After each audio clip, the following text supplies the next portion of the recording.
No की चाल। हमारे जीवन में एक ऐसा लक्ष्य होना चाहिए कि हम मानव जीवन लेकर के आए हैं, इस जीवन में कोई लक्ष्य लेकर जरूर भक्त हो, भगवान को प्राप्त करने का लक्ष्य होना चाहिए। और ये संसार में कहने वाले लोग बहुत सारे मिलेंगे, ये बोलेंगे आपको, ये डराएंगे भी, चमकाएंगे भी, लेकिन डरना नहीं।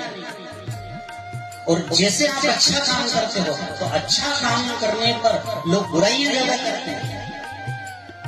आप देखना कभी किसी शराब पीने वाले की किसी ने निंदा करी, कोई बुराई करता है उसकी? कोई नहीं करता, उसको मालूम है कि है ही खाता। और जब आप कभी भगवान का मंदिर जाओगे, भगवान की पूजा पाठ करोगे, सत्संग में जाओगे, कथा सुनोगे, अच्छा काम करोगे, नौ दुर्गा का काम करोगे, गणेश उत्सव का काम करोगे, कोई भी धार्मिक काम में आप आगे आ जाओगे तो लोग बुराई करेंगे।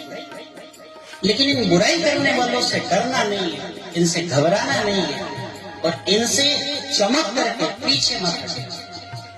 और अगर पीछे हट गए तो फिर मामला खराब हो जाएगा। क्योंकि आप जब देखते हो हाथी बाजार में से निकल करके जाता है, उसके पीछे अनेक प्रकार के कुत्ते भौंकते हैं, पर क्या वो अपनी चाल बदलता है? कभी बदली उसने? यानी तो बहुत चिल्ला रहे हैं। उससे पूछा कि ये तेरे को चिल्ला रहे हैं, तेरा ध्यान, मैं ध्यान भटकाऊंगा ही नहीं, मुझे इनसे कोई लेना देना नहीं, मेरी कोई जात बिरादरी है, मैं क्यों इनसे उलझूं?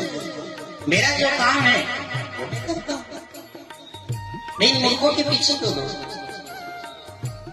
तब हाथी निकलता है, जब भौंकते हैं ये, तो उनसे एक ही बात पूछी जाती है कि बताओ कि ये तुम इसके पीछे जब ये बाजार जाता है तो इसके पीछे तुम क्यों दौड़ते हो?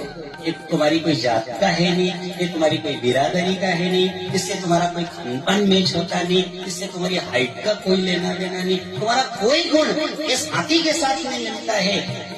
तो कुत्तों ने एक ही बात का जवाब दिया कि हमारा इससे कोई लेना देना नहीं है, बस हमको केवल इसकी एक ही बात अखरती है, क्या कि बस जब ये बाजार में निकलता है तो लोग इसके आगे हाथ जोड़ करके खड़े हो जाते हैं, और जो इनके सामने हाथ जोड़ करके खड़ा होता है तो मुझे सहन नहीं होता। हाथ जोड़ने वाले नहीं होते।